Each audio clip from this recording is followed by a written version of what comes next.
అదరగొట్టే కారం రంగు రుచి ఆచి కారం పొడి.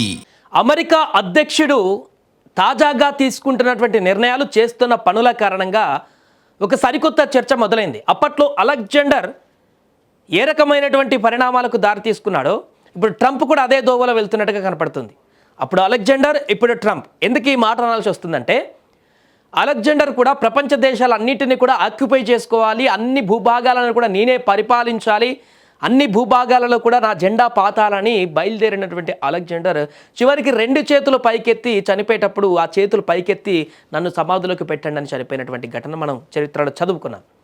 ఇప్పుడు అమెరికా కూడా ఇప్పటి వరకు అన్ని దేశాలను తమ కంట్రోల్లో పెట్టుకోవాలి, అన్ని దేశాలను తాము చెప్పిందే వినాలని చెప్పినటువంటి భావజాలంతో ఉన్నటువంటి అమెరికా ఇప్పుడు ట్రంప్ వాదనతో, ట్రంప్ తీసుకున్న నిర్ణయాలతో బలం మా దగ్గరే ఉండాలనే కాదు, భూమి కూడా మా దగ్గరే ఉండాలనేటువంటి ఒక కొత్త ఆలోచనతో ముందుకు వెళ్తున్నట్టుగా తెలుస్తుంది.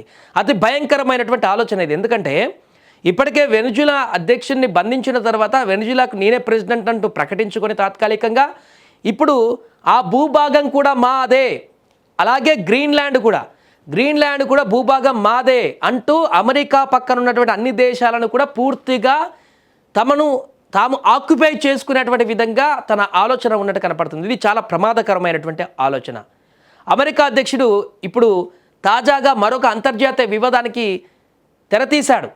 కెనడా, వెనిజులా, గ్రీన్లాండ్ను అమెరికాలో అంతర్భాగంగా చిత్రిస్తూ గ్రేటర్ అమెరికా పేరిట ఒక మ్యాప్ను తన సోషల్ మీడియా వేదికగా ట్రూత్లో షేర్ చేశారు. ఇప్పుడు మనకు కనిపిస్తున్న పిక్ అదే. అక్కడ మీటింగ్లో కూర్చున్న వాళ్ళందరిపైన ఒక మ్యాప్ కనిపిస్తుంది కదా, ఆ మ్యాప్లో కెనడా కానీ, వెనిజులా కానీ, గ్రీన్లాండ్ మిగతా దేశాలన్నింటినీ కూడా అమెరికాలో ఒక భాగమే అన్నట్టుగా ఆ యొక్క మ్యాప్ని డిజైన్ చేసి ఆ మ్యాప్ని మధ్యలో పెట్టేసుకుని అక్కడ డిస్కషన్ చేస్తున్నారు. ఆ డిస్కషన్కి సంబంధించిన ఫోటోని తన ట్రూత్ సోషల్ మీడియాలో పోస్ట్ చేశాడు ట్రంప్. అంటే ఇండైరెక్ట్గా ఇవన్నీ మా భూభాగాలే, అన్నింటినీ మేమే పాలిస్తామనేటువంటి ధోరణిలా కనిపిస్తుంది.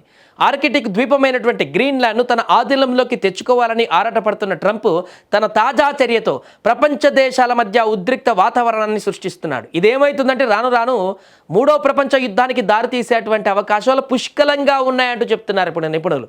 ఎందుకంటే నిన్న మొన్నటి వరకు సుంకాలన్నాడు, ఇతర దేశాలకు మేమే బలంగా ఉండాలన్నాడు, మేము చెప్పింది వినాలన్నాడు, అంతా అయిపోయింది. ఇకపోయి చివరిగా అస్తిత్వాల మీద కొట్టే ప్రయత్నం చేస్తున్నాడు. వారి యొక్క భూభాగాన్నే ఇది మీది కాదు, మాదే, మీ దేశం కాదు, మా దేశమే అనేటువంటి ఆ యొక్క సామ్రాజ్యవాదాన్ని తలపిస్తున్నాడు. ఇది అత్యంత భయంకరమైనటువంటి చర్యగా అభివర్ణిస్తున్నారు. ఇది ఖచ్చితంగా 3వ ప్రపంచ యుద్ధానికి దారితీసేటువంటి పరిణామంగా అందరూ కూడా ఉదహరిస్తున్నారు. తన పోస్ట్లో ట్రంప్ నాటో నాయకులతో కలిసి తన ఓవల్ ఆఫీసులో కూర్చున్న ఫోటోను షేర్ చేస్తూ గ్రీన్లాండ్ను అమెరికా భూభాగంగా ప్రకటించారు. ఆ ఫోటోలో ఇమాన్యుయల్ మాక్రాన్, ఫ్రాన్స్కి సంబంధించిన ఆయన, Keir Starmer Britain, Giorgia Meloni, Ursula von der Leyen European Commission అధ్యక్షురాలు ఆమె, తదితర నాటో నాయకులు కూడా ఉన్నారు, కీలకమైనటువంటి వ్యక్తులు. ఇక ట్రూత్ సోషల్ మీడియాలో ట్రంప్ షేర్ చేసిన మరో పోస్ట్లో ఆయన వెంట ఉపాధ్యక్షుడు జేడీ వాన్స్, విదేశాంగ మంత్రి మార్కో రూబియో కూడా ఉన్నారు. ఆ ఫోటోలో గ్రీన్లాండ్లో అమెరికా జెండాను ట్రంప్ నాటుతున్నట్లుగా చాలా స్పష్టంగా కనిపిస్తుంది. దాని కింద గ్రీన్లాండ్ అమెరికా భూభాగం 2026 స్థాపితమన్న అక్షరాలు కూడా ఉన్నాయి. ఇక గ్రీన్లాండ్ను స్వాధీనం చేసుకోవడం లాంఛనప్రాయమైనటువంటి సందేశాన్ని ఈ ఫోటోల ద్వారా ట్రంప్ ఇస్తున్నట్లుగా భావించాల్సి ఉంటుంది. వ్యూహాత్మకంగా అత్యంత కీలక ప్రదేశంలో ఉండడమే కాక అపార సహజ వనరులు ఉన్నటువంటి గ్రీన్లాండ్ను స్వాధీనం చేసుకోవాలన్న ఆకాంక్షను ట్రంప్ గత కొన్ని రోజులుగా పదే వ్యక్తం చేస్తున్నారు. ఇదే విధంగా కెనడాను కూడా అమెరికాలో 51వ రాష్ట్రంగా మార్చుకోవాలన్నటువంటి కోరికను కూడా ఆయన బయట పెట్టుకున్నారు. అమెరికాలో చేరిపోవడం వల్ల కెనడా లాభపడుతుందని ట్రంప్ వాదిస్తున్నారు. అయితే కెనడా మాత్రం ఈ వ్యాఖ్యలను కొట్టివేసింది. తమ దేశం అమ్మకానికి లేదని కెనడా నాయకులు ఇప్పటివరకే స్పష్టం చేశారు. ఇక ఇదిలా ఉంటే ఇప్పటికి అమెరికా తన సైనిక విమానాన్ని గ్రీన్లాండ్లో మోహరించనుండడం ఉద్రిక్తతలకు దారితీసింది. వాయువ్య గ్రీన్లాండ్లోని పిటుఫిక్ వైమానిక స్థావరానికి త్వరలో తమ సైనిక విమానం చేరుకుంటుందని ఉత్తర అమెరికా ఏరోస్పేస్ డిఫెన్స్ కమాండ్ నిన్న ప్రకటించింది. ఎంతో కాలంగా రూపొందిస్తున్నటువంటి ప్రణాళికలో భాగంగా ఈ సైనిక విమాన మోహరింపు జరగనున్నట్లు నోరడ్ తెలిపింది. అంతేగాక ఉత్తర అమెరికా సైనిక కార్యకలాపాలకు మద్దతుగా మాత్రమే ఈ చర్య చేపట్టినట్లుగా స్పష్టం చేసింది. డెన్మార్క్ సమన్వయంతో తీసుకున్న ఈ చర్య గురించి గ్రీన్లాండ్కు ముందుగానే సమాచారం ఇచ్చినట్లుగా కూడా నోరడ్ పేర్కొంది. అవసరమైనటువంటి దౌత్యపరమైనటువంటి అనుమతులతోనే అన్ని దళాలు పనిచేస్తున్నాయని నోరడ్ తెలిపింది. చూడాలి మరి ట్రంప్ తీసుకున్నటువంటి నిర్ణయాలు రానున్న రోజుల్లో ఎంత దూరం వెళ్తాయో. ఇప్పటికే గ్రీన్లాండ్ అంశం మీదనే అక్కడ ఉన్నటువంటి యూరోపియన్ స్టేట్స్ తీవ్ర ఆగ్రహాన్ని వ్యక్తం చేస్తున్నాయి, వారి మద్దతుగా ఉండేటువంటి దేశాలు.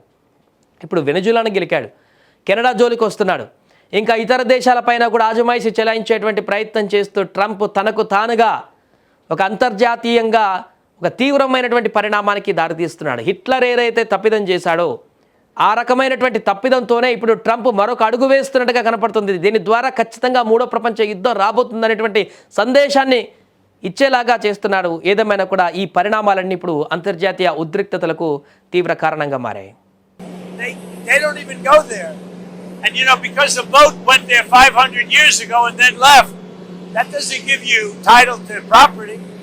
So we'll be talking about it with the various people. We've had tremendous success, and I've done more for NATO than anybody else.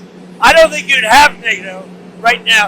I got them to go 5% and pay as opposed to 2% and not pay.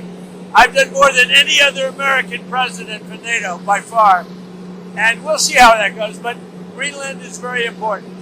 Well, that wasn't a military. They sent a few people. And they say they sent them not for me, but to guard against Russia. But, NATO's been warning Denmark for about 20 years now, longer than that, 25 years. They've been warning Denmark about the Russian threat.